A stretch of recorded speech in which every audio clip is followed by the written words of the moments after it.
Bonjour à vous, bonjour à chacun d'entre vous. Alors, vous savez, lorsque Michel Pénat, au détour d'une visite de parc, m'a d'une manière impromptue demandé d'intervenir dans ses conférences, je n'étais jamais venue dans ces conférences et j'ai dit oui, spontanément. Il m'a dit tu as quelques images, mais ça sera très bien. Et puis après, quand j'étais dans la préparation, je me suis rendu compte que c'était un vrai défi et qu'il fallait revenir sur tous les vieux dossiers parce que c'est quelque chose qui est bien long. Ça a commencé il y a plus de 30 ans et ça a duré 12 ans pour moi. Alors, j'ai d'abord travaillé à la MIACA en Aquitaine et après dans la ville de la Gironde. Et donc tous les vieux dossiers, et de les faire revivre, de faire remonter l'expérience et puis de rechercher des images parce que dès que j'ai voulu scanner les images en diapositive, puisqu'à l'époque on faisait beaucoup de diapositives, eh ben, c'était pas terrible du tout. Donc vous allez voir, j'ai fait une recomposition et ça sera un petit peu comme un album de photos où on a les photos de maintenant et les photos des grands-parents. Voilà, et puis j'essaie de relier tout cela à ce qui se passe maintenant pour que vous compreniez un peu la continuité des choses. Donc, comment c'était la MIACA, qu'est-ce que c'est, quel résultat? En fait, j'ai intitulé ça paysagiste au service des politiques de l'État, puisqu'en fait, tout ce temps de travail, j'ai pu vivre les différents moments des politiques de l'État, les politiques fortes jusqu'au moment de la décentralisation et comment on se repositionne aujourd'hui. Et donc, le temps de la MIACA, mission interministérielle d'aménagement de la côte aquitaine. Alors, je parlerai du contexte pour que vous compreniez, si vous ne connaissez pas, le contexte du littoral aquitain.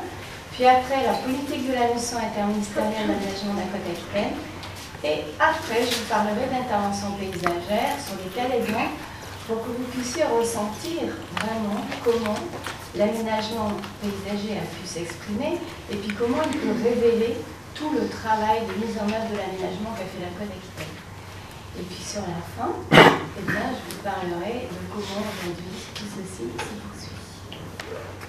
Donc tout d'abord le contexte, le littoral aquitain. Alors, cette approche de la MIACA, c'est mon approche propre, c'est mon expérience de la MIACA. C'est pas la MIACA au sens exhaustif. Le président de la MIACA, vous n'en parlerez pas comme moi. Voilà, donc le littoral aquitain, eh bien, nous voilà sur la façade atlantique, entre continent et océan. Donc ça va se dérouler de l'estuaire de la Gironde jusqu'à l'Espagne. Donc au sud, on rencontre le massif pyrénéen, on a le massif pyrénéen qui rencontre le golfe de Gascogne et la montagne s'abaisse graduellement en strates progressives jusqu'à la frange littorale qui est tournée de falaises et qui sont coupées de anses et de criques sableuses au droit des cours d'eau. Et à cet endroit, l'activité maritime, puis tout le transit qui se fait entre l'arrière-pays et puis la France et l'Espagne, ont fait de ce lieu un lieu de développement urbain et économique intense où l'occupation humaine s'est concentrée et se concentre de plus en plus. Alors plus au nord, le triangle aquitain, alors qui a été modelé au rythme des régressions et des transgressions marines, avec sa frange littorale rectiligne qui est envahie, qui a été au cours des temps envahie par les dunes de sable qui ont arrêté l'écoulement des eaux de l'arrière-pays et les étangs et les lacs ont été bloqués, s'égrenant le long de la gouttière littorale et seule la mer a trouvé un débouché dans le bassin d'Arcachon qui se situe à mi-chemin de toute cette côte de l'Aquitaine. Alors ce paysage qui était sauvage, inhospitalier, ce lieu où la terre et l'eau sont mêlées constamment, d'une manière sous-jacente et d'une manière visible, eh bien, il a été totalement transformé au XIXe siècle, sous l'impulsion de deux ingénieurs des ponts et chaussées qui avaient à l'époque envie d'aider ce pays à avoir une vie plus confortable, plus saine. Et pour faire court, c'était d'abord Nicolas Brémontier qui lui-même a fait des essais, alors c'est pour fixer la dune, pour empêcher l'envahissement du sable, fixer la dune et les arrière-dunes. Donc il a fait lui-même des essais, il a fait faire des travaux dès la fin du XVIIIe siècle Et après, dès le début du XIXe siècle, il a présenté un projet pour fixer les montagnes errantes. Dans les temps troublés de la Révolution, il a réussi à faire passer ces projets. Et après, il y a eu des chantiers successifs qui ont fait que les travaux ont pu se faire le long de la côte. Et 70 ans plus tard, les travaux ont été achevés avec 90 000 hectares de forêt et 3 000 hectares de dunes plantées de bourbées. Et ensuite, il y a Jean-François Chambre-Rolland, au milieu du siècle, toujours du XIXe siècle, qui lui aussi a fait des essais secs intéressants dans ses propres terrains pour voir comment on pouvait assainir cette fois toute la Hollande arrière et la replanter de pins. Et il a fait une proposition de loi en 1867 pour la mise en valeur des Landes de Gascogne, qui est passée tout de suite. Et tous les terrains communaux devaient être assainis, ensemencés et plantés. Et ceci s'est fait progressivement au cours des années. Et en 1914, la forêt était passée de 300 000 hectares à 1 million d'hectares. Et nous voilà avec un paysage forestier sur l'ensemble de l'Aquitaine, premier aménagement volontariste de l'État. Et en parallèle, c'était la mode des belles-mers, et il y avait déjà des stations qui s'installaient en bord de côte, notamment parce que le paysage était aussi en train de se renouveler. Donc Soulac, dans le nord, on sait avec les belles-mers en ville, Arcachon et Biarritz. Donc ce paysage, c'est la forêt de la Lande, le lac, la forêt dunaire, la dune bordière et l'océan. Et c'est une conjonction unique où la force et la qualité des grands paysages forment les caractéristiques de l'Aquitaine. Et c'est l'immensité, c'est la liberté que l'on vit à travers ces grands espaces. Et à cet endroit, il y a une qualité de milieu étonnante. On a recensé 390 zones naturelles d'intérêt écologique, faunistique et floristique, et on est sur la ligne privilégiée de passage de l'avifaune migratrice. Donc voilà un peu plus en détail ce dont je parle, du littoral, et puis toute la forêt sur le massif dunaire qui a été installé, les lacs, et puis après la forêt de la Lande. Donc on va s'arrêter un instant sur cette image, qui est l'image de la dune bordière. En fait, c'est l'image d'un espace, mais c'est beaucoup plus que ça. C'est un instant où le temps s'arrête. À chaque fois que je me retrouve là, c'est toujours pareil, à ce moment où vous êtes hors du temps. Parce qu'on passe de l'univers de la forêt, ce grand univers, cet océan vert, vers le grand océan liquide qui prend la couleur du ciel. Et pour l'instant, je vais commencer à vous parler de la Niagara. Donc le tourisme continue à se développer entre les deux guerres déjà, et puis après la Deuxième Guerre mondiale. Et vers les années 50, donc le tourisme reprend, et il s'ouvre à de nouvelles strates de population qui sont moins fortunées que les premières, qui étaient plutôt bourgeoises. Et la pression touristique devient massive et croissante, tout particulièrement donc après les années 60, avec un danger d'une urbanisation anarchique. Et là, il y avait des commencements de spéculation. Et en France, eh bien, c'est l'époque des aménagements volontaristes du territoire par l'État. C'est l'ADATAR qui avait en charge d'aménager le territoire au niveau régional. Ce sont les lignes nouvelles. C'est la mission littorale du Languedoc-Roussillon, c'est la mission Corse. Et en 67, création de la MIACA sur la Gironde et les Landes, sur 58 communes de la bande côtière, et c'est Philippe Saint-Marc qui en est le président.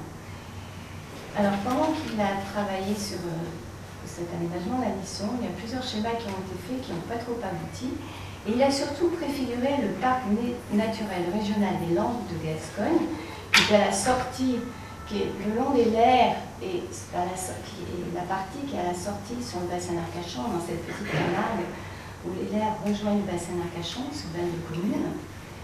Et ce parc n'a été créé officiellement qu'en 70. Et 70, c'est le vrai départ. La mission interministérielle passe sous l'égide du Premier ministre.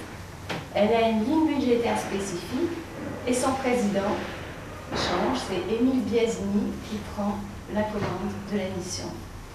Émile Biasini, c'est un homme, autant Philippe Saint-Marc était un homme de nature, Autant Émile Biasini est un homme de culture, qui est respectueux de la spécificité de ce territoire aquitain. Il est sensible à l'art de vivre dans ce paysage et je crois qu'il en a capté l'âme. Et puis il est à l'écoute et en dialogue avec les élus. C'est un homme de contact qui considère que l'aménagement touristique doit être maîtrisé pour servir au développement global du pays. Et il a su rendre les élus responsables des opérations au cours de l'aménagement futur. Et pour décrypter le territoire et en concevoir le projet, il s'est appuyé sur des architectes, des urbanistes, des animateurs, des sociologues, des géographes, des écologues, des scientifiques. Et à l'époque, il n'y avait pas de paysagiste. Tout ce qui touchait à la nature, c'était répertorié essentiellement par le Muséum d'histoire naturelle. Et en 1974, il a été secondé par un ingénieur des ponts et chaussées et une équipe technique pour la mise en œuvre pragmatique des aménagements. Et c'est dans cette équipe que je vais travailler quelques années plus tard. Donc cette politique d'aménagement est forte. Elle est sous-tendue par trois volets différents qui sont étroitement liés. C'est la protection des espaces naturels, le développement touristique, avec un produit spécifique aquitaine qui est défini tout au cours de ces années, et l'affirmation de la vocation sociale du tourisme aquitain. Alors, tout de suite, coup d'arrêt promotionnel dans les années 70. Les propriétaires avaient déjà commencé à acquérir beaucoup de terrain en prévision d'un aménagement futur. Et notamment, c'était dans le sud des Landes, et notamment sur la station de Seignos, dont uniquement la première phase qui a été faite et pas tout le reste.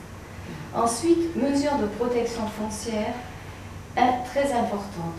Donc, je vais mettre derrière le tireté une ZAD sur l'ensemble de la côte aquitaine, une pré-ZAD, pardon, foncière, qui permet de geler le terrain, 190 000 hectares sur une durée de 4 ans, ce qui va permettre de faire les schémas. Et ensuite, il sera transformé en une ZAD, ce sont les zones rouges.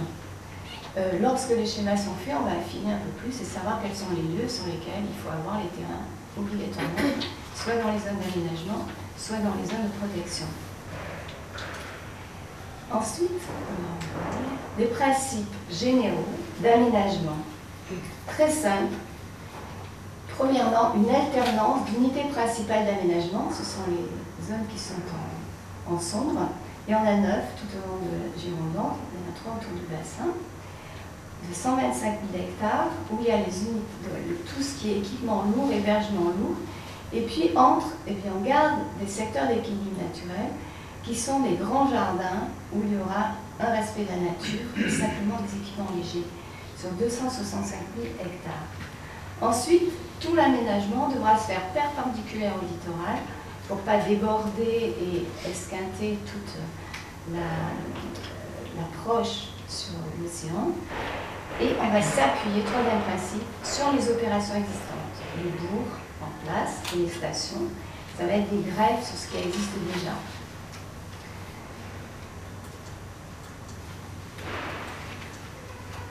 Et ensuite, un schéma. Le schéma d'aménagement de la côte aquitaine, première partie, Girondins, qui est approuvé par le CIAT, c'est le Comité interministériel d'aménagement du territoire, d'avril 72. Et sur ce schéma, on y voit, en dehors des zonages globaux d'aménagement, on y voit le canal transaquitain, qui était une des grandes idées du schéma d'origine.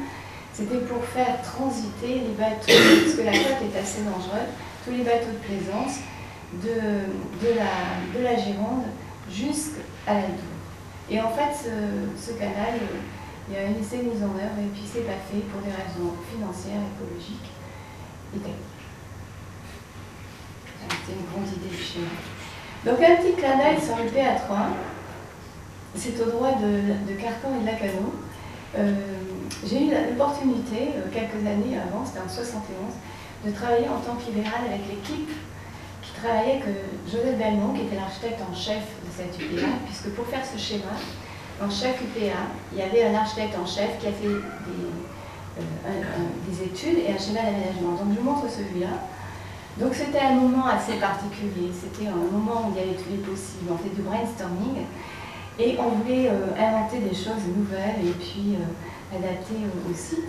Donc ça c'est le schéma final, donc avec beaucoup de zones de protection et puis une continuité d'aménagement des axes en place et des pôles existants avec des équipements et puis de l'habitat en hameau.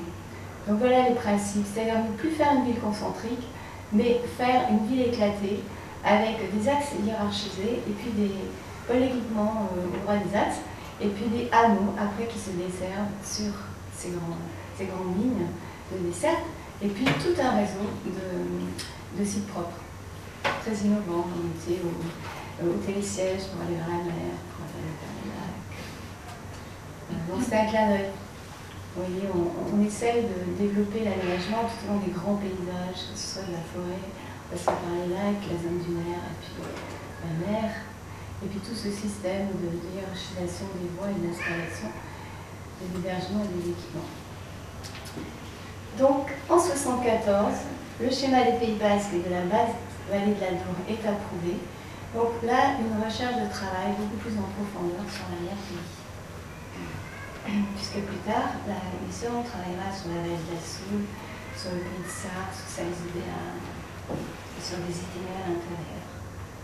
Et alors tout cela, ça a été traduit ensuite dans un schéma de synthèse qui est le schéma politique de protection de la nature et de l'environnement, qui restait, je veux dire, le schéma qui représentait la mission. C'est celui qui reste maintenant. Et qui, c'est la référence. Et qui montre, je crois qu'il est restitué comme ça, parce qu'il montre bien l'équilibre entre préservation et aménagement. L'équilibre nécessaire pour réussir l'aménagement. Et on voit que l'impact des unités touristiques, des projets touristiques, n'est pas si important que ça à l'intérieur, j'ai remonté, d'une UPA, par exemple ici. Eh bien, tout ça c'est une UPA, mais les aménagements sont les taches rouges. Donc beaucoup d'espaces interstitiels à l'intérieur des UPA, et ça montre toute l'ambition de la protection des espaces naturels. Donc c'est tout ce qui est en vert en fait. Donc après, bien, tout ça s'est traduit dans des mesures réglementaires. Donc ça c'est le défilé du schéma sur l'ensemble de la côte. Donc à travers les documents d'urbanisme, qui sont au départ financés par la l'ANIACA, et c'est elle-même qui suit ces documents avec L'Oréal et les administrations concernées. Et donc là, on peut réinsérer les zones d'aménagement et les zones de protection. C'est la législation sur les sites, les lacs sont en site inscrit, et c'est la création de réserves naturelles. Il y a 11 créations de réserves naturelles qui se font progressivement. Et alors en même temps, il y a confortation des acquisitions, notamment sur les coupures vertes du bassin d'Arcachon, parce que c'est quand même très urbanisé déjà. Et il faut beaucoup sauvegarder ce qui reste comme espace encore, je veux dire, encore vert et encore qui peuvent faire des espaces de respiration. Et ils sont acquis sur les fonds FNAFU, dans un premier temps, c'est-à-dire par l'État. Et après, ils seront rétrocédés ou réacquis dans le cadre de la taxe départementale des espaces naturels sensibles ou bien par le Conservatoire du littoral. Et alors au préalable, eh bien, il y a un programme de travaux d'équipement important parce que cette côte était quand même sous-équipée, qui est conduit avec les maîtrises d'ouvrage habituelles, mais avec les subventions l'IACA, qui sont un peu moins de 50% à l'époque. Donc d'abord un plan de génie sanitaire important pour mettre à niveau, au niveau des stations d'épuration, 23 stations d'épuration et tous les réseaux d'assainissement des communes afférentes, 3 usines de traitement d'ordures, l'enlèvement des déchets sur les plages, c'était des amoncellements d'ordures, les plages à l'époque, et puis des équipements lourds pour pouvoir amorcer les stations futures. Donc sur la station de Bombane par exemple, à Seignos pour le bassin d'eau de mer, à Port-d'Albret pour la première tranche du plan d'eau, tous les ports nautiques comme Pauillac, Arcachon, Cabreton, Anglette, etc. Des améliorations de routes. À noter qu'on n'a pas fait des routes supplémentaires. C'était quand même le cas de la mission de ne pas faire des gros travaux d'aménagement qui amènent un tourisme un peu démesuré. Et alors ça s'est poursuivi après sur les aménagements plus fins, Alors, dans les espaces de nature, aménagement des espaces lacustres, aménagement de la protection des plages océanes, du réseau d'itinéraires cyclables, et l'aménagement du parc naturel régional des Landes de Gascogne, et puis bien sûr l'aménagement des stations nouvelles qui a été poursuivi par le réaménagement des stations anciennes, tout cela sous le regard qualitatif des architectes urbanistes des unités principales d'aménagement.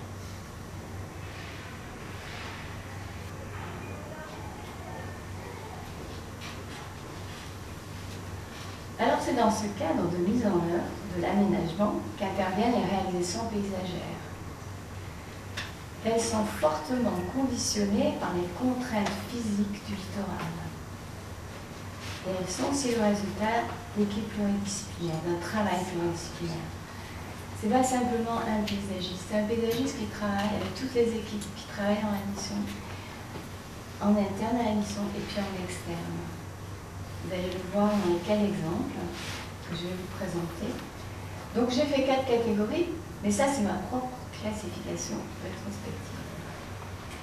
Ce n'était pas du tout comme ça à l'époque, il n'y avait pas de place pour le paysage en tant que tel. Il a fallu toujours trouver la place à travers ce qui se faisait. On n'était pas encore dans cette... J'ai eu la chance de pouvoir intervenir dans l'UPA 3, parce que Joseph Belmont était quelqu'un de très ouvert sur les différentes disciplines de l'époque. Il n'y a aucun paysagiste qui n'avait travaillé sur les côtes aquitaines. Voilà, on va aller dans un premier thème qui est la mise en valeur des grands sites. Alors vous n'attendez pas à voir les grands sites comme on en parle aujourd'hui au niveau national. Il s'agit de recomposition de grands espaces à vocation de loisirs ou touristique à proximité des zones urbanisées, soit sur le bassin, soit sur le Pays basque. Donc le bassin c'est un monde extraordinaire. Donc, comme ça en passant, je vais vous dire, ça c'est les chemins du bassin. Dans l'eau, il y a l'eau et l'eau qui bouge. Donc, il y a des coupures vertes donc, qui ont été conservées et qui, pour certaines, ont été acquises, par exemple, par le conservatoire du littoral, comme les domaines de Certes ou de Craléron, qui sont les domaines aquacoles entre terre et eau à la sortie du bassin d'Alaire, ou bien des domaines comme Pirailla ou autres, là en face, ou bien par ici vers Arcachon. Donc il y a des réserves naturelles, mais ici, à Reste, une au banc d'Arguin, ici on ne voit pas en dessous. Donc c'est pour vous dire que c'est un monde très très particulier qui est très urbanisé, qui s'urbanise de plus en plus. Et on va aller ici. Donc là on est allé vers Arcachon et on va aller dans cet endroit. Donc cette partie-là du bassin, donc ça c'est une photo récente, mais c'était pour... je vais revenir sur les photos anciennes. Donc elle est sous les vents d'Enroi, et c'est une plage qui est réensablée artificiellement pour faire une plage complémentaire à la plage principale. Et là il y avait beaucoup d'équipements sportifs et de loisirs dans cette partie-là, notamment les tennis, les clubs de reste, d'aménagement. Et puis toute cette zone-là devait être bâtie en lotissement. Donc dans le schéma de l'Aniaka, cette zone a été acquise justement pour en faire un espace de loisirs. Alors voilà le terrain avant aménagement. Donc ça c'est la route qui dessert la côte. Et puis là il y avait une route spéciale pour desservir la plage avec, vous voyez, des emplacements de parking tout nu. Donc cette dune venait d'être un peu emboisée. Et le projet, c'était de faire un parking enterré. Ça, c'était l'architecte de la zone qui avait prévu ça. Un grand parking enterré de 450 places ici. Avec des terrasses pour faire des soirs. Et donc, ça a été, je dirais, mon premier défi. On m'a mis en face de ça et on m'a dit qu'est-ce qu'un paysagiste peut faire. Et alors, très timidement, moi, j'ai proposé un autre programme. Ça a été j'ai reformulé un programme. Ça a été de relier, enfin de faire de cette zone un grand parc derrière le bassin, la plage, et de le relier donc, au grand espace naturel qui était derrière, cet espace sportif, et d'en redéfinir le programme et de faire les parkings assez ouverts sur les routes existantes. Et donc après, il y a eu un concours d'ingénierie qui était à l'époque, c'était les débuts d'ingénierie. Donc ça a été fait tout à fait dans les règles de l'art. Et ça a permis, c'est pas, il me semble de raconter, mais de dialoguer avec la mairie, c'est-à-dire d'en faire leur projet, le processus de cette mise en œuvre du concours. Et il y avait même un paysagiste qui est conseiller, qui était payé pour ça, qui était Paul Clair à l'époque, pour participer au concours. Et donc c'est le cabinet API qui a, donc ça c'était le schéma de la NIACA préalable, et c'est le cabinet API qui a été le lauréat. Et ils ont bien entendu le projet et ils ont, je dirais, élargi avec leur savoir-faire. Et ils ont bien retenu aussi la problématique de base qui était que durant l'hiver, ces plages artificielles, eh bien, elles renvoient le sable sur la terre. Et comme on a des vents de noroît, toutes ces zones, elles sont ensablées pendant l'hiver. Et tous les gens du pays et les gens de la NIACA me disaient qu'on n'arrivera jamais à faire un parc sur cette zone parce que tout va crever. Et le cabinet API donc a proposé un espace central qui d'animation, des solariums sur l'arrière de la plage et puis des parkings sur l'arrière. Alors on va aller voir les images. Donc voilà le parc qui se met en œuvre, c'est le moment du chantier. Donc on voit déjà les solariums en herbe et puis la zone centrale qui est en train de se faire. Donc voilà un schéma de la zone centrale qui explique toute la finesse.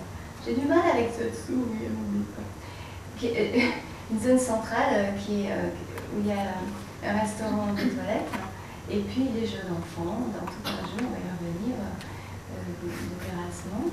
Et puis un vol pour la surveillance de plage, et puis les solariums qui s'enchaînent. Donc là, vous avez quelques contraintes techniques également. Donc la buvette avec des descentes vers l'aire de jeu d'enfant. Il y avait des squelettes de baleines échoués, et des jeux un peu monumentaux. Et avec des jeux de ballonnement. Autour des jeux d'enfants. Donc on voit là le mâle de surveillance et puis la baleine en silhouette. Et alors tout au droit de l'ancienne route, il y a les calpinages qui ont été refaits pour qu'elle ait une autre allure. Et puis des jeux d'eau, des terrasses, des petites placettes, des sanitaires. Donc on recompose avec l'existant, on ne casse pas.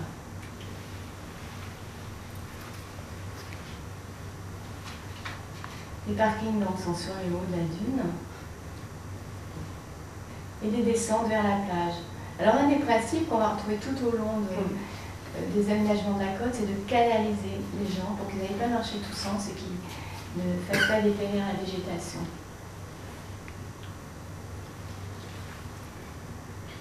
Et ça c'est la partie sud qui a été faite en deuxième tranche, et puis là sur cette photo, vous voyez, quelques années plus tard, il y a eu des rajouts comme ça. Ce qui était peut-être mieux que ce qu'il y a maintenant, parce que maintenant il y a un skate et c'est pas terrible. Donc tout ça, ça fait 1,6 km. Donc ça c'est aujourd'hui. Vous voyez sur le haut, il y a un lotissement qui s'est créé avec des super liens. Toujours les parkings. Donc ça ce sont les emplacements de parking qui étaient prêts. Et puis il s'est rajouté une piste cyclable ces dernières années, qui est entre, je dirais, le haut de la dune et puis le solarium. Moi je trouve ça dommage parce que je trouve que ça casse justement cette continuité entre l'espace où on peut complètement se détendre et puis la partie boisée. C'est très technique. La buvette a été refaite. Le mâle a disparu, je pense qu'il a été un peu usé par le temps, je ne sais pas ce qu'il est arrivé. Mais c'est toujours là. Les choses ont un peu vieilli, les arbres ont grandi. Certains arbustes sont un peu vieux. Je trouve que la commune est beaucoup moins présente qu'au départ. Il y a eu une appropriation par la commune phénoménale de ce projet et puis pour la gestion aussi. Tiens, en passant, ça va vous amuser. Là-bas, il y a le Café Ré, et puis là, c'est les grandes vagues de l'océan qui rencontrent l'Est. Donc toujours ces descentes vers la plage. Alors si vous voulez quand même pour ce premier projet quelque chose des choses techniques, donc 6 millions de francs d'époque, Donc installation des pelouses sur substrat, c'était de la tourbe et du conditionneur de sol type agromousse avec des éléments fertilisants qui étaient mélangés au sable en place. Et il y avait un arrosage automatique avec forage, ce qui fait que c'est un petit peu brun parce que l'eau est ferrugineuse. Et les plantations, c'est des essences de bord de mer. On n'est pas en première ligne, mais il y a quand même des embruns. Et c'était aussi avec des apports d'agromousse mélangés au sable. Donc des Elanus et Benjeri, des Cities, des Atriplex alinus, des Hippophae, des Tamaris, des Pinus pinea, Populus alba, Mos platinifolia. Et alors, surtout pendant l'hiver, protection de la façade littorale par une haie de brande qui est fixée sur le péret. Et en plus, la commune creuse un fossé pour piéger le sable, et ça empêche l'ensablement. C'est fait avant une tempête. Une haie de brande. Alors les brandes, je vous en montrerai plus tard. Ce sont des palissades qui sont faites avec des brandes. Les brandes, c'est des bruyères qu'on trouve dans la forêt. C'est très particulier à l'Aquitaine. Donc une appropriation collective, je dirais à la fois par la municipalité, qui a su conduire une gestion vraiment appropriée, ça c'est important pour un espace vert, et appropriation par les usagers. Et à l'époque, c'est devenu la vitrine de la ville d'Arcachon, notamment pour les promenades d'hiver, au-delà de tout ce qui est sur le front classique d'Arcachon. Et cette réalisation exemplaire, qui a été inaugurée par le Premier ministre, a démontré l'intérêt de restructurer les grands sites accueillant du public. Et ça a fait école et ça a permis d'engager les aménagements de bord de mer du Pays Basque. Donc on va sauter dans le Pays Basque. Nous voilà au sud de la Dour. Donc ici vous avez la Dour avec beaucoup de protection parce qu'il y a beaucoup d'érosion sur ce littoral-là. On est sur la zone du Chibertin avec une zone, une ZAC, une zone d'aménagement pour sortir qui était prévue, qui est à vocation touristique, pôle de loisirs lié à l'eau. Et puis il y avait des aménagements dans la partie centrale où il y a un golf, vous voyez des parcours de golf et de l'habitat. Il y avait des restructurations de plages qui étaient des lieux où il y avait des plages surveillées qui ont été faites sur des aménagements qui se ressemblent pour garder l'homogénéité des choses. Donc sur les cavaliers, la madrague et le corsaire. Et alors il devait y avoir aussi un pôle d'habitat et d'équipement sur le sud, dans la mesure, selon l'évolution du littoral, parce que c'est des zones qui érodent. Donc on va voir un des aménagements. Le premier, c'est les cavaliers, 5 hectares d'aménagement. C'est une zone qui était totalement abandonnée, enfin, c'était un no man's land mais pas toujours bien fréquenté. Et l'aménagement, il y a un aménagement de front de mer avec un baladoir sur le bourrelet du Ner, avec des douches. Derrière, il y a les équipements de sécurité de plage, des jeux d'enfants. Et sur l'arrière, des parkings qui sont insérés dans une végétation complètement reconstituée qui recrée la forêt de protection, c'est-à-dire qui se profile sous les embruns. Et on va voir comment. Et puis aussi une zone qui fait le relais, c'est une zone où il y a des équipements. Et là, ça fait un grand solarium qui est en continuité de l'hippodrome et puis du golf. Voilà quelques images. Donc ça c'est au niveau technique, ça peut vous intéresser. Donc les brandes là qui sont faites très très serrées pour pouvoir réinstaller la végétation, parce que tout ça c'est lié par le vent et les embruns. Et là, vous avez les douches, et puis là, les équipements de jeu et les parkings qui sont dans les massifs arbustifs qui ont poussé cette fois, et avec des plantations en leur centre. Et voilà l'opération vue d'en haut, après aménagement. Alors, je vais vous parler peut-être de choses techniques. Donc, engazonnement rustique et plantation réalisée avec apport de terre végétale, de tourbe, et d'un conditionneur de sol et d'éléments fertilisants. Bon, il faut vous dire, ceux qui ne connaissent pas, on est sur du sable au départ, donc il faut recomposer le sol. Et ça, c'est des techniques qui avaient été mises en œuvre à l'époque sous du cabinet API qui a aussi fait cet aménagement.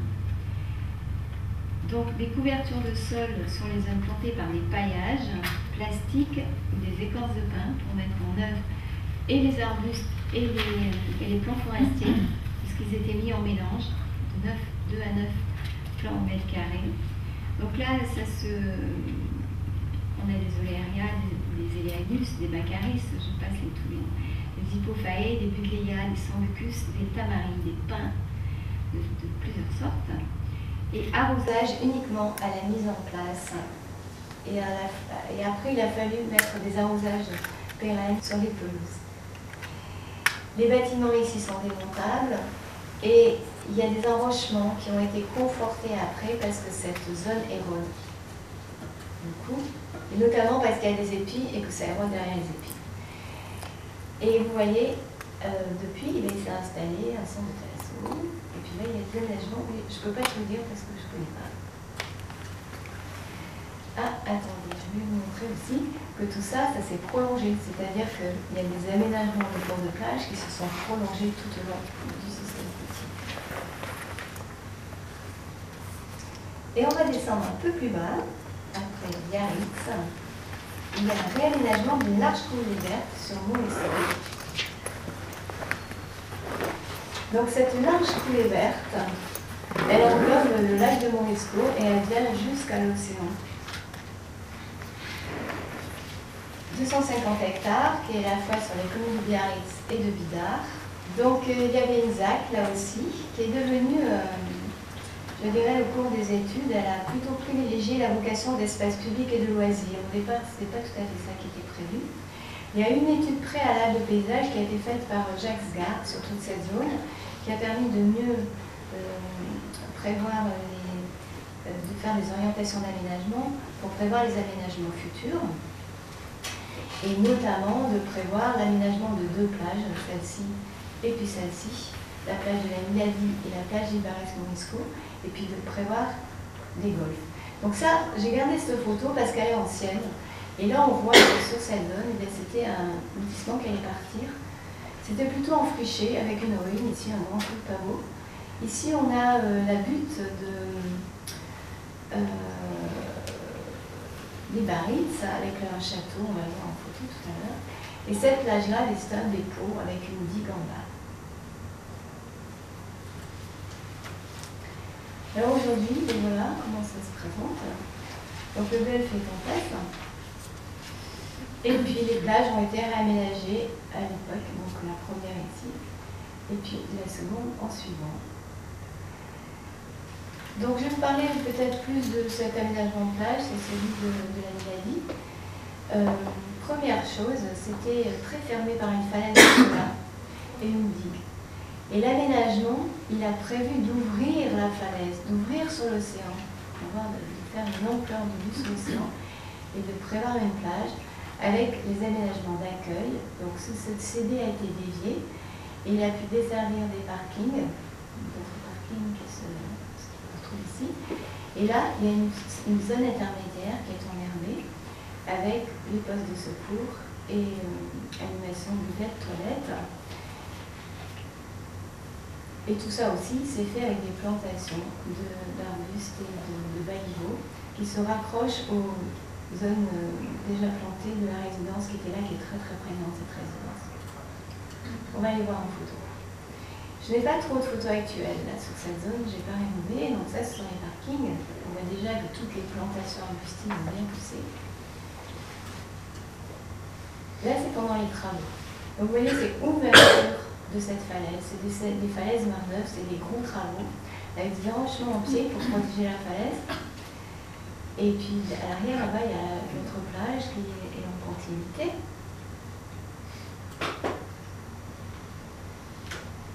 Ici, c'est la plage suivante, c'est la plage d'Ibarès, qui là est protégée pendant l'hiver par des filets contre l'ensablement. Donc là, on voit des parkings, et puis les plages, et puis le vallon avec ce gros bâtiment là qui était... Pour les gens qui sont dedans, ça doit être super, mais c'est vraiment quelque chose qui prenne au niveau du site. Donc un soir, il n'y a pas longtemps, au coucher du soleil, les plages sont là. Donc ça a transformé ce paysage côtier à dominante végétale en le gardant très naturel. Donc c'est une autre forme aussi. Et puis je ne vais pas vous donner les détails des plantations, c'est toujours un petit peu la même chose. Là, ils ont été faites aussi sur phytoplastique et elles ont été protégées par des filets plastiques. Donc ça, c'était un petit peu plus tard, c'était dans les années 80-82. Et une vue d'en haut, un peu plus près. Donc les continuités ont été faites entre les deux plages, et les zones du littoral également. Donc c'est des choses qui se sont améliorées au fil du temps. Puis encore un dernier coup d'œil sur ces grands aménagements. On saute à Hendaye, simplement pour... je ne vais pas le décrire trop.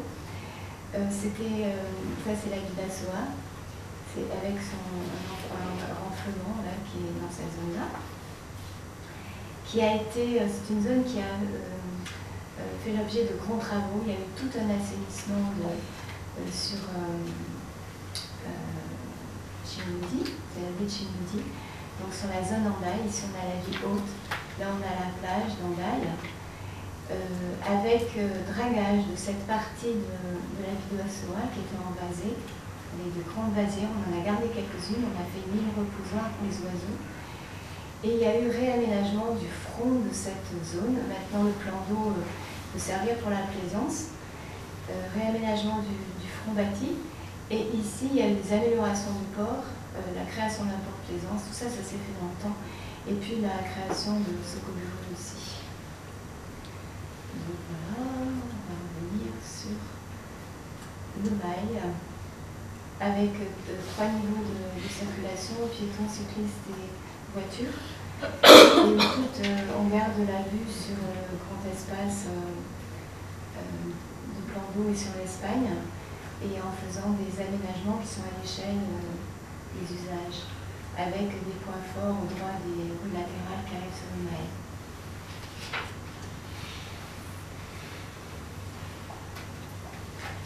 Vue sur l'Espagne.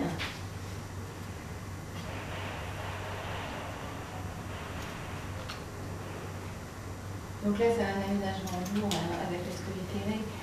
Toute la partie piétonne et cycliste et les pérés ont été remblayés. C'est fait sur remblai. C'est des apports qui viennent du creusement du plan d'eau. Donc c'est 9 millions de francs. Alors toutes ces réalisations ont prouvé que sur les sites proches de l'urbanisation, un paysagiste pouvait intervenir. Mais la forêt, à perte de vue, était gérée par l'Office national des forêts. Quelle place pouvait y prendre un paysagiste? Alors l'opportunité s'est faite à travers l'aménagement de la zone d'aménagement concerté de Carcan-Montbuisson. C'est les réponses paysagères lors de l'installation de zones d'hébergement nouvelles. Donc la ZAC de Carcan-Montbuisson est bien allée sur l'unité principale numéro 3 et j'ai pu y travailler dès le début des études préalables parce que j'avais cette relation avec l'équipe d'architectes dans laquelle j'avais travaillé bien avant. Donc le thème d'aménagement de chaque ZAC, un aménagement concerté, a un thème spécifique. Et celle-là, c'est insertion d'hébergement touristique en forêt. Et avec... je vais d'abord vous situer la ZAC. Donc la ZAC est là. Elle est 137 hectares. C'est à l'ouest du lac de Courtin-Carcan, en forêt de Pin-Maritime, en site dunaire, et donc en retrait des rives du lac. Il y a tout cet espace qui dégage du lac pour pas, je veux dire, avoir un impact fort sur le lac à tout niveau, à la fois visuel et au niveau répercussion sur toute cette partie fragile du lac. Et elle se greffe sur les aménagements existants que sont le pôle de Bombanne, ici au sud. Ici au sud. Et puis la base départementale de Bombanne qui est là. Pardon, le pôle Montbuisson et la base départementale de Bombanne qui est une base de loisirs touristiques qui était faite par le département qui existait déjà. Donc en haut, 2400 lits. La ZAC est prévue pour 5000 lits et plus. Et puis en bas, Maubuisson, 3 midi. Alors cette opération a un caractère social marqué. Ça, c'était une des préoccupations de la mission, et c'est sur cette ZAC que ça s'est mis en œuvre en premier, avec la réalisation des premiers villages de vacances qui bénéficient des prêts HLM.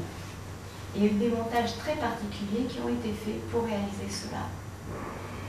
Donc le thème, je vous disais, chaque ZAC a un thème particulier. Elle propose des vacances sous le signe de l'initiation au sport, du sport pour tous et de la santé par le sport. Alors quand vous arriviez sur cette zone, vous pouviez aller rencontrer dans la maison de la santé les médecins et autres personnes qui vous faisaient un petit bilan de santé et vous saviez ce que vous pouviez faire pendant vos vacances. Et puis après quoi, vous pouviez faire beaucoup de sport pour vous remettre en forme. Alors, à travers des parcours santé, des pistes cyclables en forêt, et en même temps, tout était prévu pour qu'on laisse la voiture et qu'on puisse aller soit à la mer, soit au lac, soit au pôle de Maubuisson, soit à la base de Bourbagne, soit avec sa bicyclette, soit avec des navettes. Alors les navettes, elles ont duré un temps, mais je crois que ça ne marche plus. Alors, la prise en compte de l'environnement s'est faite dès le départ, au niveau des études préalables, sous l'aspect paysagiste, écologique et forestier, avec le cabinet d'études Santucci Prouveau et Coprojet. Alors, vous reconnaissez à peu près donc, la dune, avec le lac et la lac et par là. Donc, c'est les grandes caractéristiques du site qui ont conditionné le parti d'aménagement.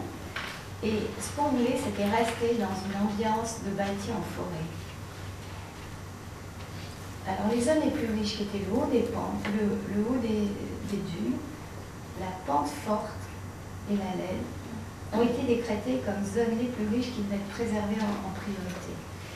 Et les pentes plus douces pouvaient être réservées aux hébergements, mais en gardant quand même beaucoup de la végétation en place, en conservant un maximum de pins. Et tout le réseau, au moins le réseau primaire de desserte, s'adapte au relief. Il a repris des tracés anciens de gestion de la forêt. Et les parkings ont été mis à l'extérieur des hébergements, la plupart des cas. Donc à un moment, on en a retrouvé ici. Plus tard, il s'est avéré que ça ne marchait pas trop parce que les gens avaient peur de laisser leur voiture assez loin des villages, le long d'une route de desserte. Et puis, bien sûr, des pistes cyclables. Alors, vous voyez, ça, c'est dégrossi parce qu'il est beaucoup plus fin que ça. Le plan qu'a fait le cabinet Santucci, avec les zones de préservation qui sont les zones plutôt en brun, soit les zones à protéger a priori qui sont les pentes fortes, soit des zones de fond de med qui aussi ne seront pas construites, et tout le reste peut être construit avec les conditions de sauvegarde du pin et puis de recomposition, de coupure, de replantation. Et aussi, il faut essayer de canaliser les gens pour qu'ils n'aillent pas marcher partout et qu'ils respectent le couvert végétal en place. Et à l'époque, on était de la gestion forestière, il y avait un sous-étage arbustif qui était plutôt développé notamment sur les pentes fortes. Donc c'est pour ça qu'il faut canaliser les gens pour qu'ils n'aillent pas détruire la végétation en place. Alors dans les opérations privées, ça c'est les premières, c'est les villages de vacances du Nord, on a fait des efforts énormes pour sauvegarder la végétation. Il y a des plans de récollement du boisement, tous les pins étaient enlevés, plus tous les arbousiers, les chênes verts importants qui étaient en couvert, pour qu'ils soient sauvegardés lors de l'implantation du bâti. Et puis il y avait aussi des servitudes qui étaient demandées aux promoteurs pour replanter. Donc ce plan-là, c'est un plan de récollement, il explique un peu tout ça, je ne vais pas vous l'expliquer en détail. Et ça, c'est le plan à la fin des aménagements avec les replantations qu'on fait les privés. Une autre chose importante, c'était d'essayer d'installer du bâti qui casse le moins possible les sols et le couvert végétal. Donc, bâti en bois aussi, c'était pour faire déjà mettre en œuvre la filière bois, utiliser le bois au maximum, et faire du bâti sur plot en faisant des chantiers qui soient le moins dommageables possible pour l'environnement. Et puis dans le même temps aussi, toutes ces études, elles ont permis de tester la capacité du site à recevoir les lits qui étaient prévus. Et on avait même fait baisser le nombre de lits pour garder l'image qui était nécessaire à une image, enfin, de garder l'image forestière à l'époque.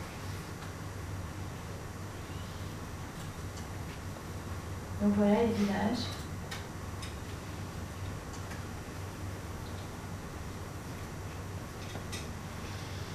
Et dans les villages, il y avait des zones d'animation, comme ici, où on pouvait se retrouver pour faire des choses culturelles ou sportives. Et puis dans les lettres, à l'extérieur des villages, on retrouvait tout ce qui était trait au sport. Et là, ce sont des jeux d'enfants et qui sont liés au parcours. Alors malgré toutes ces précautions, voilà quand même quel était l'état des terrains après le chantier. Vous voyez, le couvert végétal au sol, il n'existait plus. Donc après, pour refaire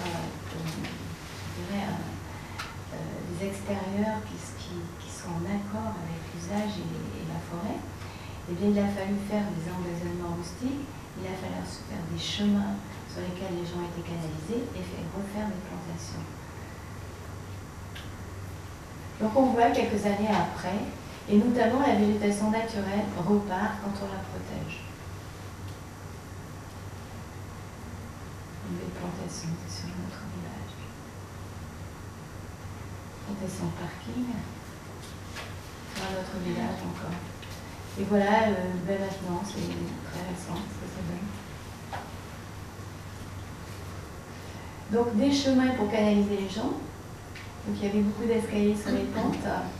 Et vous voyez avec des rambardes pour que les gens n'aillent pas tous sens. Qui reliaient souvent les villages au parking qui sont à l'extérieur. Les gens marchent à pied. Ils ont un petit chariot pour amener leur bagage et ils ont les voitures à l'extérieur. Donc une image pour vous montrer ça c'est le milieu naturel. Et les choses qui poussent, c'est tout ce qui peut se débrouiller tout seul et qui a résisté. Donc là, il y a un petit pin qui va pousser. Là, il y a des chênes verts. Là, c'est un arbousier. Là, c'est un chêne. Donc, cette nécessité de protection pour qu'après, le couvert, la sous-étage se recrée. Éviter le piétinement. Et regardez ce que ça donne à terme. Et ça, c'était après l'aménagement, quelques années après, c'est une pente forte. Et aujourd'hui. Et à certains endroits, avec l'Office national des forêts, on a essayé de faire des essais de plantation de jeunes feuillus. C'était un peu expérimental, mais sans moyens. Donc vous voyez, ce qui a plutôt repoussé, ce sont les jeunes pins, parce qu'on a fait des éclaircies, on a planté des feuillus, on ne les a pas arrosés, on a protégé par contre. Ce tapet était trop pompeux, on a envoyé une plantation de feuillus. Donc maintenant, sur les espaces publics, quelques aménagements paysagers le long des voies majeures, sur les carrefours, pas beaucoup d'aménagements paysagers.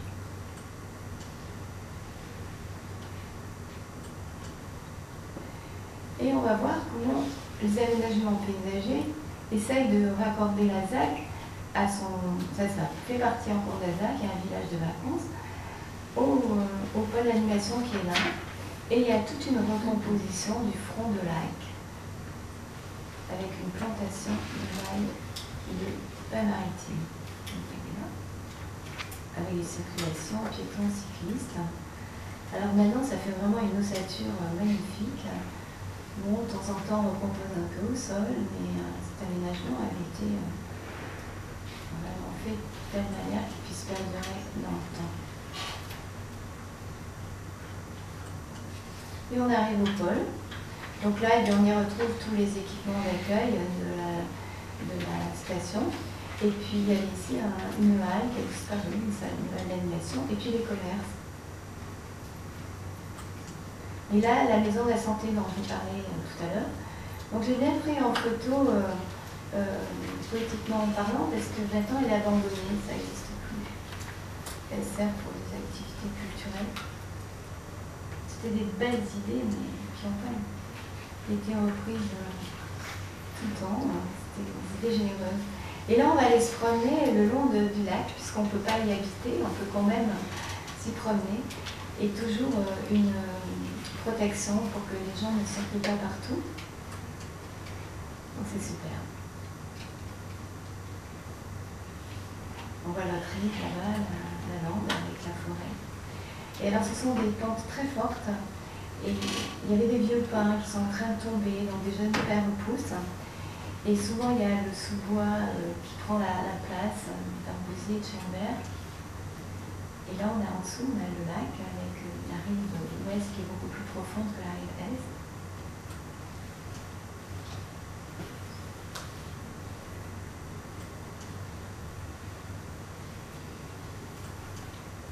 Au fond, on aperçoit la base départementale de Bourgogne. Et là, je vais vous faire un point, c'est pour la gestion forestière, encore une fois. Là, on est sur un point haut, pas très loin de la ZAC, où on voit comment la forêt est gérée. Là-bas, c'est l'océan. On est à 5 km de l'océan. Et on voit que là, les pins ont repoussé. Ils avaient été coupés il y a peut-être 20 ans. Et là, on vient de faire des coupes rases. C'est pour vous montrer, la forêt, c'est en perpétuelle gestion. Les coupes rases, c'est des coupes rases d'une centaine d'hectares dans la gestion forestière. Et à l'époque, moi, j'ai dû discuter longuement avec l'Office national des forêts pour qu'on puisse faire une gestion entre la ZAC et le lac. Donc là, on a la ZAC et là, on a le lac. Donc, de faire dans cette zone une gestion par petits placeaux de 5 à 6 hectares qui sont rénovés progressivement. Donc ça, c'est quelque chose qui repousse déjà. Ça, c'est en train aussi de repousser. Ça fait peut-être 25 ans de coupe. Ça en a peut-être une quinzaine, et ça vient d'être coupé, ça a peut-être, je sais pas, 10 ans. Et voilà ce que ça donne dans l'espace. On a les vieux pins, les pins qui ont quelques années, et puis les pins de plus en plus jeunes. Ce qui fait que ça permet de ne pas avoir des espaces complètement vides. Et ce principe a été repris sur la base départementale de Bourgogne, que gère l'Office national des forêts. Alors encore un clin d'œil pour vous parler de l'insertion du bâti en forêt. Il y a eu beaucoup d'attention pour que le bâti soit inséré. Donc tout ça, c'est des villages de vacances. On ne voit pas beaucoup de l'impact de ces villages. Là, on avait du lotissement, où aussi les maisons étaient encore assez simples, d'aspect, avec des terrains un peu larges. Et puis dans les dernières années, on a rempli. Et on a un peu oublié le sens de la pente, donc on a mis les maisons en sens de la pente. Et les maisons aujourd'hui, elles sont un peu plus redondantes, elles débordent un peu de la parcelle. C'est de l'évolution de l'habitat en forêt. Donc ça, c'est l'habitat qui a 25 ans. Ce n'est pas des petites villas, hein. Mais bon, c'était peut-être au niveau plus humble comme architecture. Alors déjà, on arrive à maintenant. Vous voyez un peu les formes d'habitat qu'on a ici.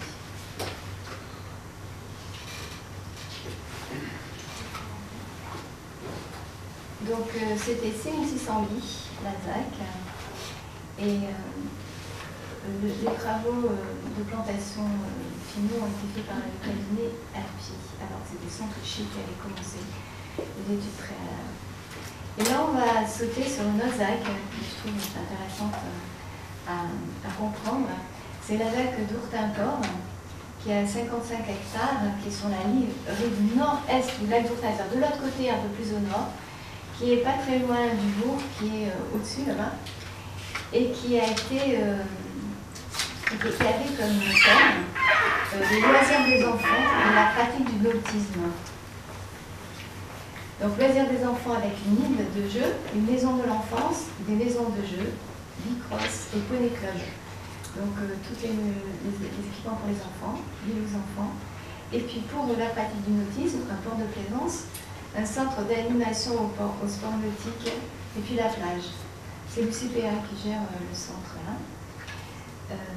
Alors là, la prise en compte de l'environnement était envisagée sous l'aspect paysager, écologique et hydraulique dès les études préalables. Donc c'était entre autres avec le cabinet Sauveterre à l'époque. Et après, le site a été remodelé presque entièrement à partir de terrains marécageux. Cette zone du lac, c'est pente douce, et c'est des marécages. Et on a creusé le port et le chenal. Ça a permis à remplir des terrains pour construire, et puis à faire une île de protection. Et puis après, il y a l'île aux enfants. Et il y avait des boisements de chênes préexistants qui étaient le long de traces. On les a conservés. Après, ça a structuré l'insertion des bâtis, et ça a permis aussi d'intégrer des parkings de visiteurs. Donc les aménagements publics, c'est essentiellement l'île et puis les abords de la zone nautique. Donc on va y aller, on va voir. Donc là, on peut voir le port, avec la place du port, qui est traitée de manière très très minérale, et aussi avec du plâtrage bois exotique. Et ça, c'est l'île aux enfants, avec les équipements, alors, toujours monumental. Donc, vous voyez le parti d'aménagement avec les conservations, les plantations, sur lesquelles on a installé là des parkings.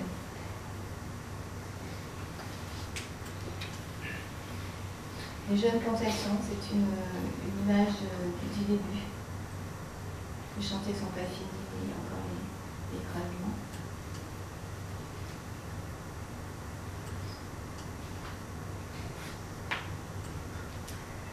Donc 6,6 millions de francs. Aménagement sur Remblai, plantation de plantes exotiques sur les rives des canaux, engazonnement des pelouses et plantations en godets et baliveaux sur le sable de Remblai avec apport d'engrais, avec beaucoup de peupliers, enfin des essences qui poussent sur les bords d'eau et des saules, des aulnes, des frênes, arrosage automatique pour les pelouses et simplement arrosage pour l'implantation de la végétation.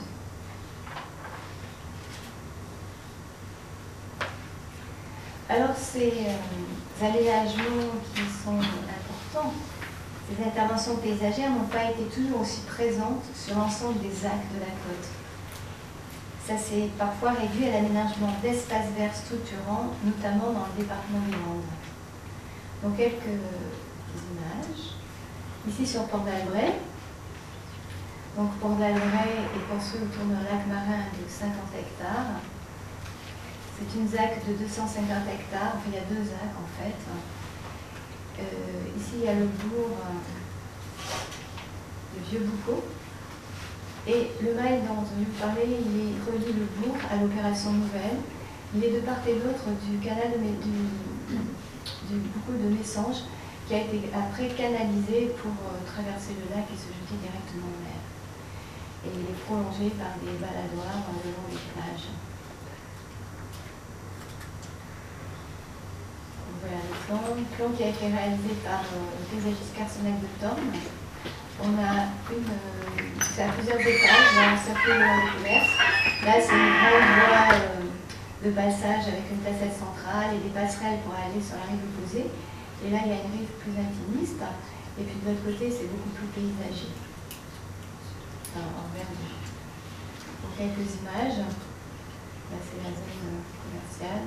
Là, c'est le grand espace central avec la placette, les passerelles et la partie qui est le long du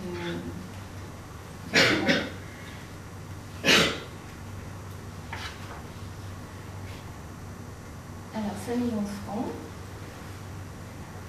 Et là, on a un peu les mêmes techniques de mise en œuvre de végétaux. Et tout le mobilier bois a été fait spécifiquement pour cet espace. Et je ne pouvais pas faire l'impasse sur les golfs, parce que c'est quelque chose qui était très à la mode à l'époque et qui était quand même très utilisé, on va dire, dans les aménagements de la côte aquitaine. Et je vais vous parler très rapidement de la ZAC de Lacanau, qui est construite autour d'un golf. Moi, je ne me suis absolument pas occupée des golfs, c'était Chateau par les architectes de golf. Donc c'est une grande ZAC. Ici on a le lac de Lacanau, le bourg de Lacanau, et la station ancienne est ici. Développement un peu du front de mer dans l'aménagement, et surtout aménagement de la ZAC de l'Ardélouse sur l'arrière, qui va se composer autour du parcours de golf. Donc il est en étoile à partir du clubhouse. Et puis se sont construits autour du petit village, sur le haut des dunes. Et alors cette fois, on a ça a été fait un peu directement avec les promoteurs. Ça a été coupe rase sur ces zones-là. Et puis, tout est construit d'une manière assez concentrée. C'est du bâti assez concentré. Et qui a été après repaysagé, si on peut dire. Il y a des grands espaces interstitiels entre les villages, le golfe, beaucoup d'espaces de respiration de forêt. Et ça, c'est très important. Ce sont des choses qu'on ne fait plus trop aujourd'hui. Ce qui ménage quand même des espaces très très verts. C'est un autre caractère, vous allez voir. Et après, ça s'est rempli au niveau de... Enfin, ça se fait progressivement. Une ZAC, elle s'est peut-être étalée sur 20 ans avec de l'habitat plus individuel. Est-ce que je vais quand même expliquer ça, parce qu'à un moment j'avais refait une étude, surtout plus tard, sur ces aménagements-là, pour montrer que la forêt est quand même le lien de tous ces aménagements, qui se sont faits sur des formes différentes, à des moments différents, que elle est le garant de la continuité de la forêt. Et en même temps, elle résiste bien, parce qu'on n'y vient en fait que pendant l'été. Donc elle peut se recomposer. Et ça, c'est une chose qui m'a moi beaucoup frappée parce que j'étais vraiment souvent très inquiète dans les premiers aménagements. Et que cette ambiance forestière qui reste, c'est ça qui caractérise la côte aquitaine, qui permet de faire disparaître un peu l'architecture et aussi de donner cet espace de liberté. On peut facilement se promener à travers tout ça parce qu'il y a ces grands espaces interstitiels. On garde cet esprit de liberté qu'on avait déjà dans les années auparavant. Aujourd'hui, par contre, depuis la tempête de 99, a priori, on déboise. Et ça, c'est un des problèmes des aménagements d'aujourd'hui. C'est que les promoteurs, en général, ils commencent à déboiser, ils veulent créer après du paysage, mais ils laissent pas autant de générosité autour. Donc voilà le golfe qui a été dessiné par John Harris et qui est international. Ce golfe, et il paraît qu'il est très bien. Il fait 5950 mètres par 72. Et ça va très bien la forêt.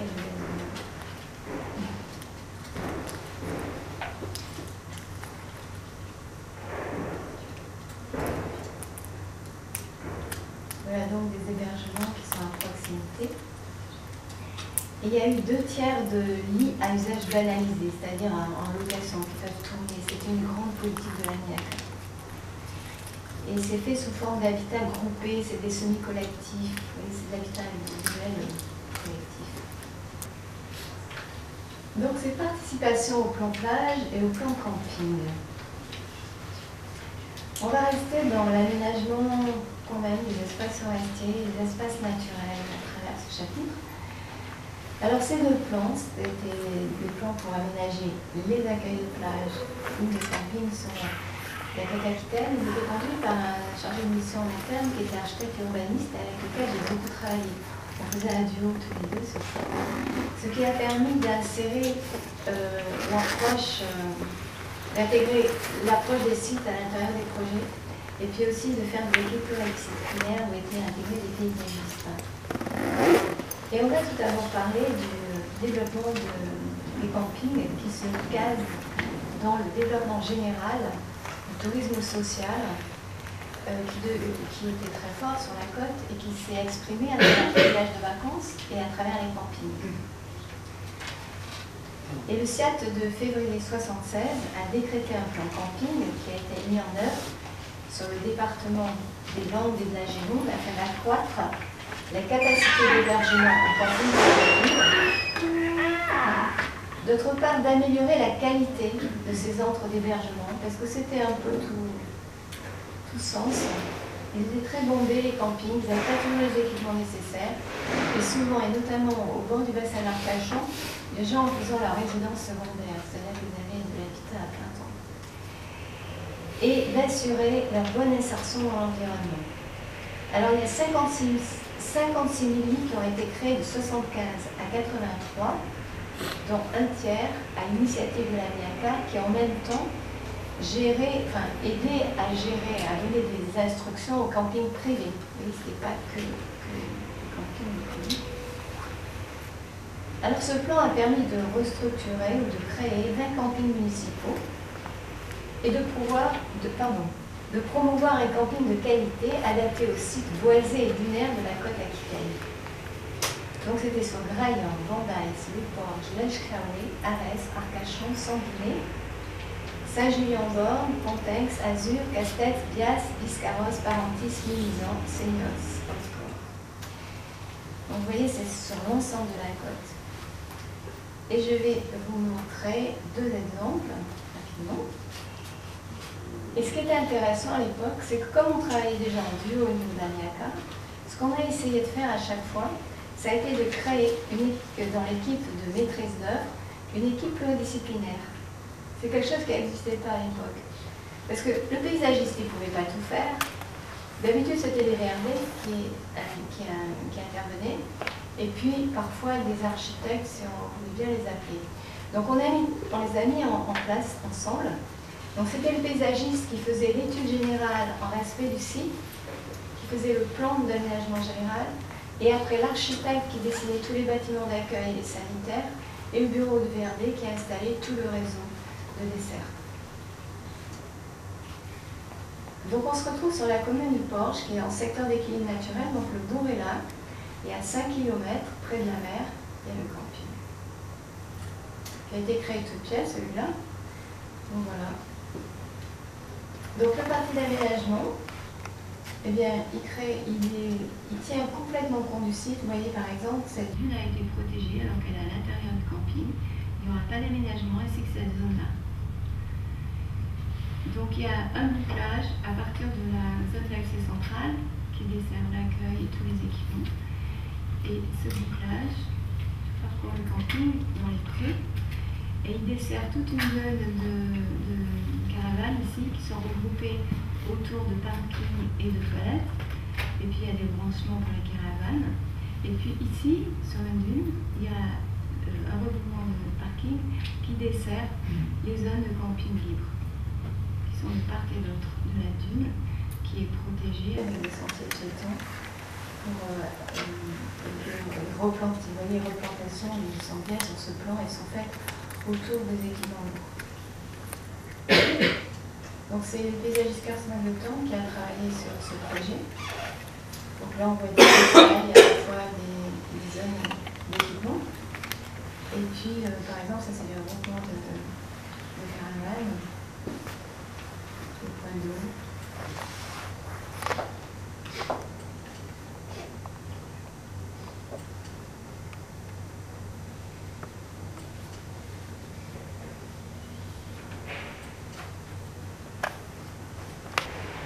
On saute dans les Landes, nous voilà à Sanguinet. Donc ça c'est le bourg de Sanguinet. Et le camping il est là, derrière une dune qui est boisée. Et là on est plus en milieu de landes humides boisées de pins. Donc là le camping est terminé.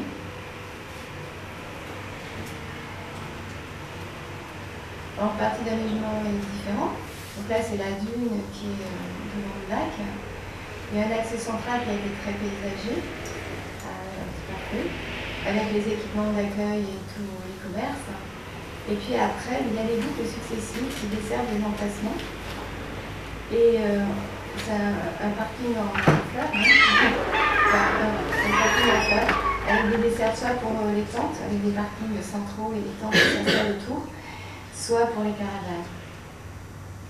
Et il y avait des crastes. Donc on a gardé la végétation en place et ça a été replanté le long des crasses où il y a des chemins piétons qui permettent de traverser le camping et bien de revenir vers la plage.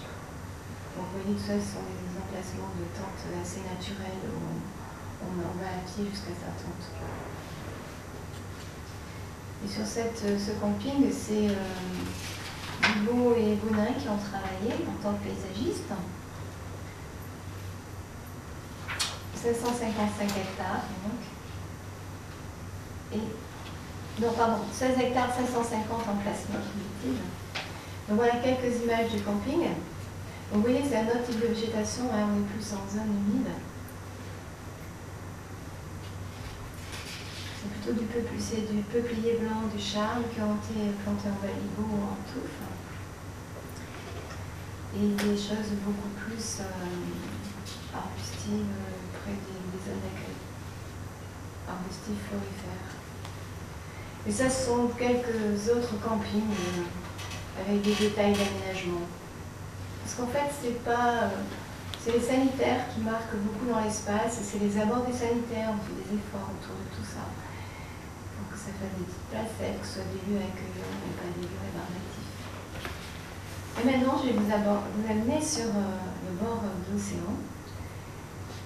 C'est le plan plage. Et là, on se retrouve sur le lieu historique, je dirais, de ce qui a permis de protéger la côte, c'est-à-dire la dune bordière, la forêt de protection qui fait place tout doucement à la forêt de production dunaire.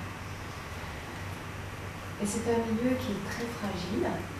Donc cette dune, elle est maintenue, je dirais, en état. C'est une dune qui est un peu comme un sas mobile. Elle est plantée de bourbées sur le dessus de la dune. Et le bourbet, il oscille en fonction de la hauteur du sable, parce que cette dune, elle est sous les vents, sous les embruns, et puis les apports de sable qui vont se rejeter vers l'arrière. Donc c'est ça qui se tampon, qui est souple, et qui permet de tenir l'aménagement de la côte. Et sur l'arrière, on a la forêt, première forêt, qui souffre beaucoup. Les embruns qui font comme ça, paf, et qui crée un bouclier. Alors on voit que c'est en forme qui suit le vent. Et tous ces arbres, c'est ceux qui protègent l'arrière. On va le voir en image. Et c'est tout ça que Remontier a fait mettre en œuvre. Donc vous voyez la forêt de production derrière, c'est la dune, elle écrase, de protection. Et puis on va aller vers la mer, on va se promener. Donc les arbres qui protègent. Vous voyez dans quel état ils sont. Ils sont les pionniers qui soufflent. Voilà les œillets.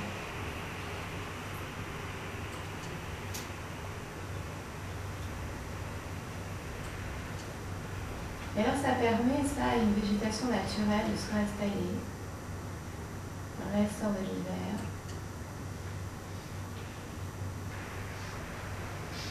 Par contre, c'est révélateur du moment de la dune, si elle est dans un moment où elle s'est un peu stabilisée ou pas. Et plus tard, quand on va travailler sur les plantages, on travaillera avec des universitaires qui vont faire des relevés sur la végétation pour donner des informations sur l'état de la dune. Donc là, des plantations récentes, bien alignées. Et là, des protections. Alors maintenant, l'Office national des forêts revient à des protections qui sont, je dirais, plus. Parce qu'à une époque, au début de la guerre, on a fait une replantation massive sur des kilomètres de bourbées. Là maintenant, on travaille avec la dune et quand il y a des sifflements, des dégradations, eh bien, on remet des filets pour que ça piège le vent et que la dune se reconstitue. On joue avec les éléments. En ce moment, c'est la mode des fils. Donc vous voyez canaliser la fréquentation. Et là, toujours des filets qui ont été mis. Vous voyez comment la dune a été dégradée. Le littoral s'érode beaucoup et de plus en plus. Et à ce moment, il casse la dune, ça fait des falaises. Et puis derrière, tout ce qui est derrière, et ben, c'est encore plus sous le vent. Donc il faut protéger toutes ces zones-là. Vous voyez comment le système dunaire est frappé, et notamment après les hivers et les tempêtes. Et là, ils sont en train de replacer tous les équipements d'accueil public pour l'été.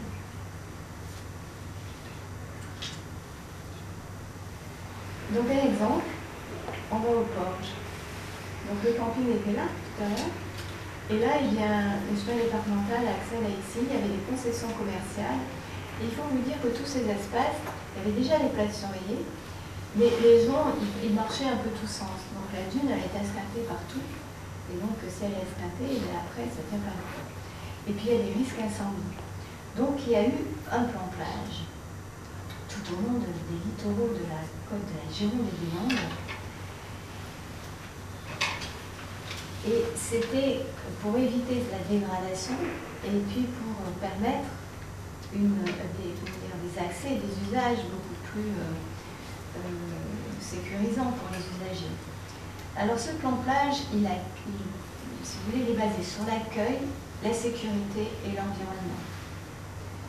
Et il a été mis en œuvre, à l'époque où je travaillais, sur 5 sites dans les Landes et 10 sites en Gironde. Je peux vous les citer. Ça un petit peu. Donc,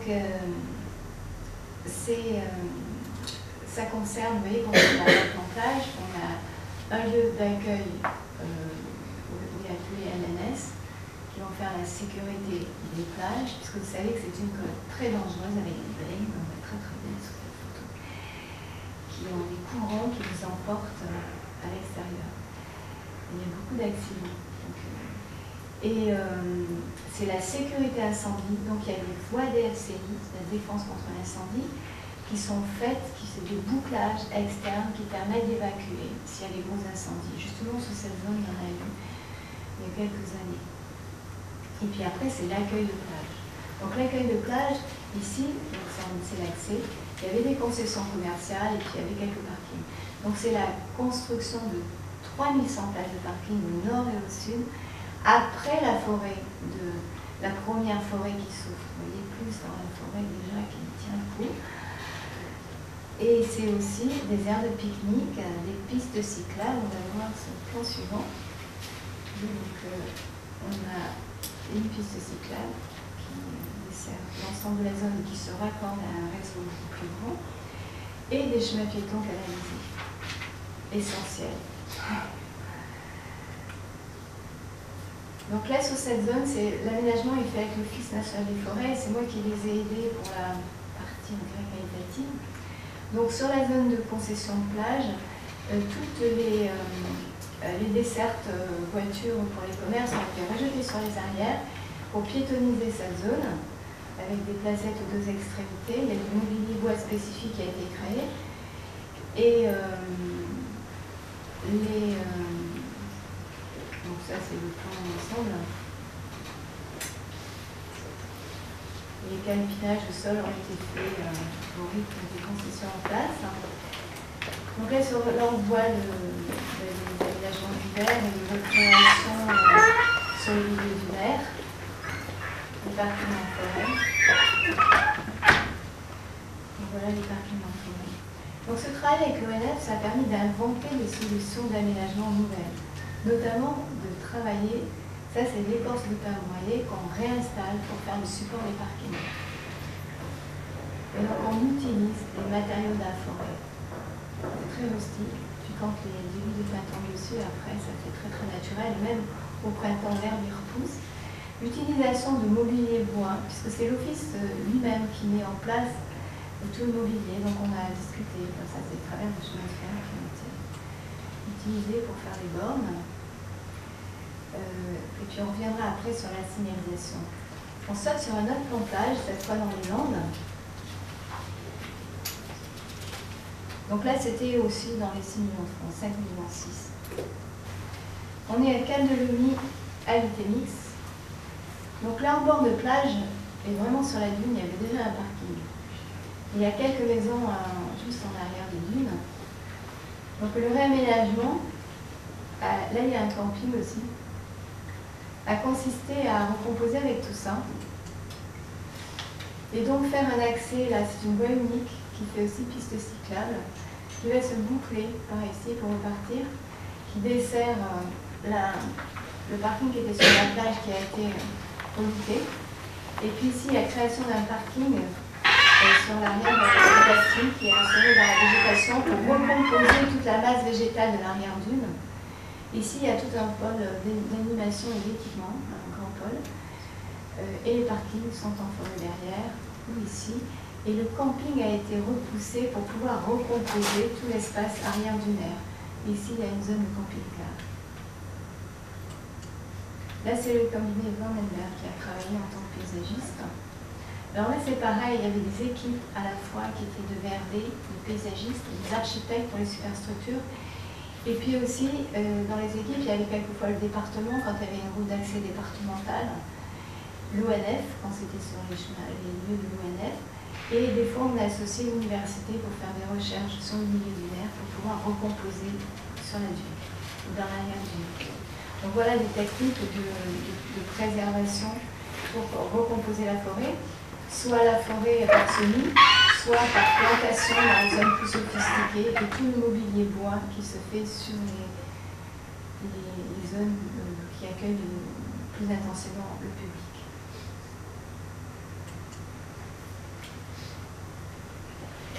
Je voulais en un clin d'œil vous montrer les problèmes de signalisation, parce qu'on a recherché sur l'ensemble de la côte avoir une unité de signalisation à travers tous les aménagements qui se faisaient.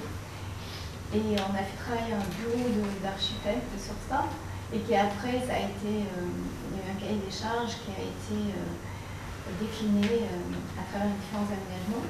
Et l'Office national des forêts a conçu à partir de ça. On a beaucoup travaillé avec eux pour qu'ils fassent ce type de panneaux.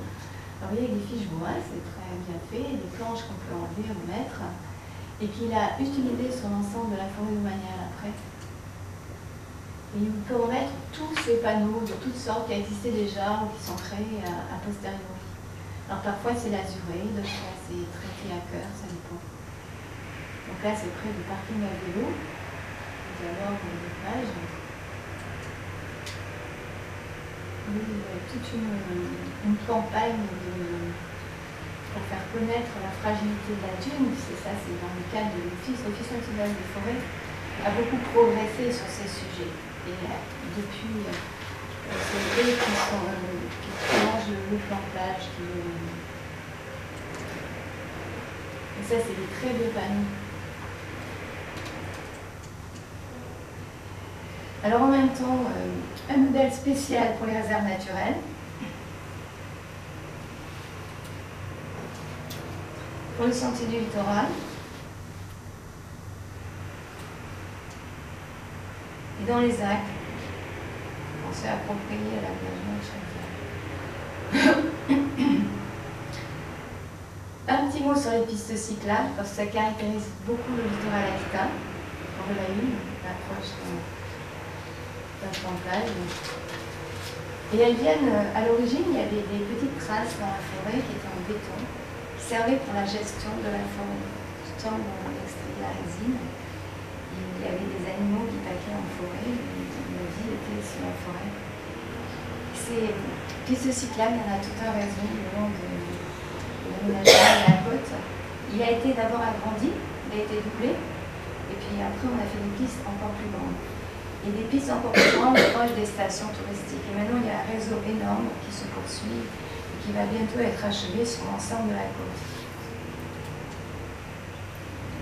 Voilà donc des panneaux qui expliquent qu'il y a des boucles entre lac et mer. On peut faire des parcours en sphère.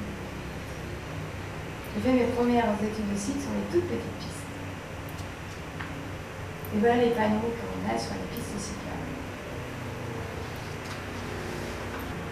Donc je vais simplement évoquer la dernière partie qui est autre,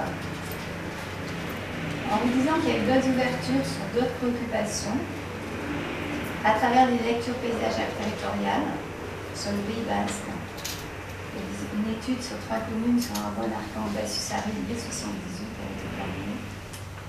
Il y en a une sur l'ensemble du Pays Basque et la basse vallée de l'Adour qui a été faite par Zillard, qui travaillait déjà sur la dimension évolutive des paysages. Et après le départ de l'ingénieur du greffe qui travaillait à l'intérieur de la mission d'aménagement de Aquitaine, j'étais chargée de faire le suivi du projet du parc naturel régional des Landes de Gascogne et la gestion des réserves naturelles. Il y a aussi la mise en œuvre de chemins pédestres, le sentier du littoral et le schéma du tourisme équestre en Gironde.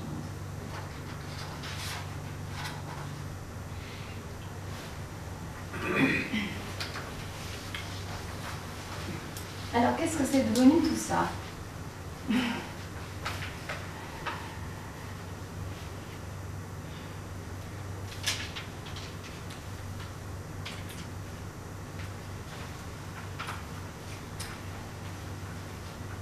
Donc, la poursuite de la politique des actions de l'ANIACA, et eh bien, elle s'est faite à travers les nouvelles procédures d'aménagement qui se déploient au fil des années et qui ont, je dirais, évolué depuis une trentaine d'années. Donc jusqu'en 1984, la réalisation des opérations s'est faite sous les directives donc, du Comité interministériel d'aménagement touristique. Et puis voilà que la décentralisation arrive, 82, 83. Et de 84 à 92, c'est la régionalisation de la mission. Donc elle est toujours mission, mais dans son conseil d'administration, il y a un représentant de la région. Et les opérations se font à travers le 9e et le 10e contrat de plan État-région.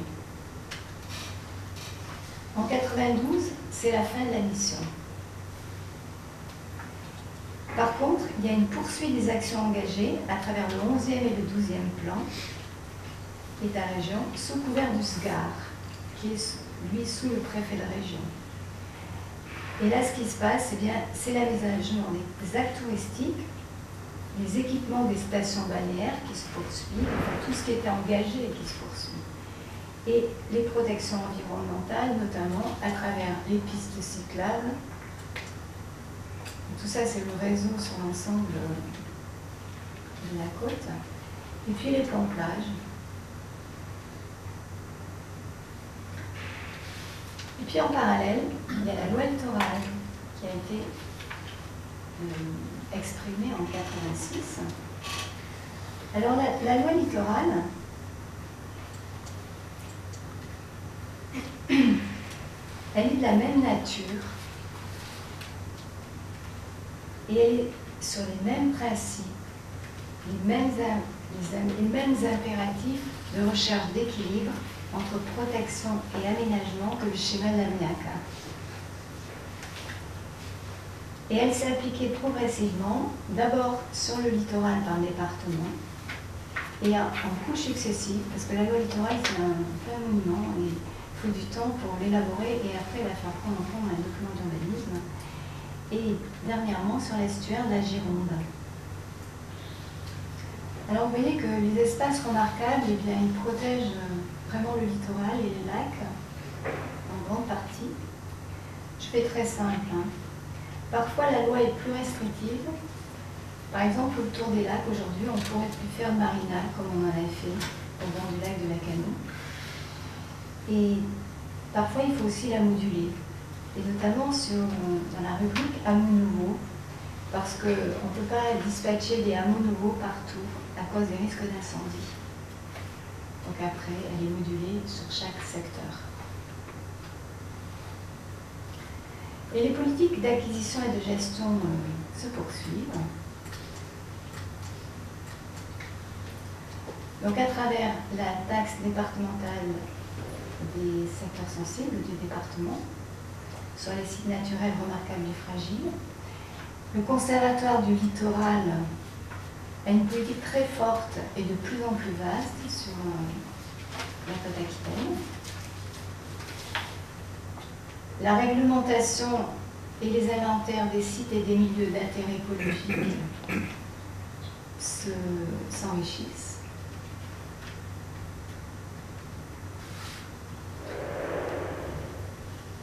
Et c'est la révision des documents d'urbanisme qui intègre les directives de la loi littorale, et qui sont toujours en train de bouger et de se réviser les documents d'urbanisme. C'est pas spécial à la côte aquitaine. Et en 2001, à la suite d'un SIAT, une mission littorale très légère est créée qui est chargée de définir une nouvelle ambition pour le littoral aquitain.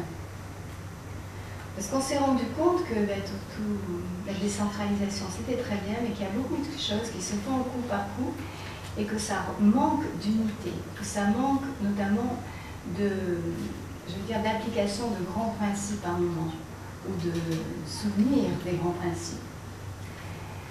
Et il faut établir aussi une méthode nouvelle qui prend en compte les compétences qui ont été transférées aux collectivités locales. Il y a un livre bleu qui sort, qui est un état des lieux du littoral aquitain. Et puis en 2006, il y a création d'un GIP. C'est un groupement d'intérêt public entre l'État et les collectivités. Alors on y retrouve dans les collectivités, la région, les 3 départements et toutes les instances intercommunales. Et alors ce GIP a pour mission de concevoir un plan de développement durable du littoral aquitain. Et alors ce plan est réalisé, il a été réalisé en 2009 et il doit se mettre en place jusqu'en 2020. Et puis s'intégrer au contrat de plan qui est en cours jusqu'en 2013 et donner des orientations pour les contrats de plan futurs. Et il travaille aussi avec des fonds FIDER. Alors j'ai rencontré les membres de l'équipe pour faire le point. C'est une manière aussi de renouer avec, je dirais, l'actualité de maintenant. Alors j'ai trouvé une équipe assez jeune, enthousiaste, en attente de leur nouveau directeur, qui était, je dirais, peut-être dans la difficulté d'œuvrer d'une manière aussi opérationnelle, aussi volontariste que l'a fait la MIACA, puisqu'on est dans un contexte partenarial qui est assez complexe. Et on a même partagé sur certains sujets qui sont les mêmes, comme le plan plage, et on a échangé des documents. Ils étaient tout étonnés et contents de voir un personnage qui datait de l'époque de la MIACA. Ils n'en avaient jamais vu. Voilà, et puis on a échangé des documents qu'ils ne connaissaient pas, et même ils m'ont donné des livres sur les plans d'aujourd'hui, ce qui m'a permis de nous mettre au courant. Donc je suis sur le bout de cette présentation. J'espère que je vous ai montré comment il y a eu des aménagements, des moments d'aménagement très forts et comment tout ça est obligé de s'adapter à nos moments de société. Alors je vais vous dire en quelques mots ce qu'a été pour moi ce temps de la MIACA, ces 12 années. C'est ma soif de liberté, de nature qui m'a conduit à travailler pour l'aménagement de la côte Mamurie. J'ai appris à m'incliner devant la nature, devant sa force et sa fragilité. J'ai appris à comprendre la mobilité des sables, la force de la houle, la abrasivité des embruns, la pauvreté des sols, et puis aussi l'importance de l'eau et la spécificité de la végétation qui a su s'implanter. Et les projets ont dû être proposés et conçus en collaboration avec la grande nature, entre défis et possibles.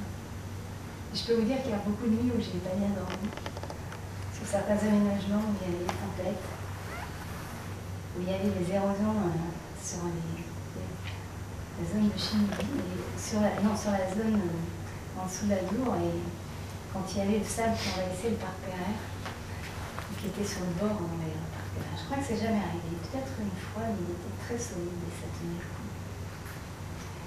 12 années. Le paysage m'a enseigné le paysage. Et est-ce que j'ai pratiqué le développement durable sans le savoir, en élargissant la perspective du métier?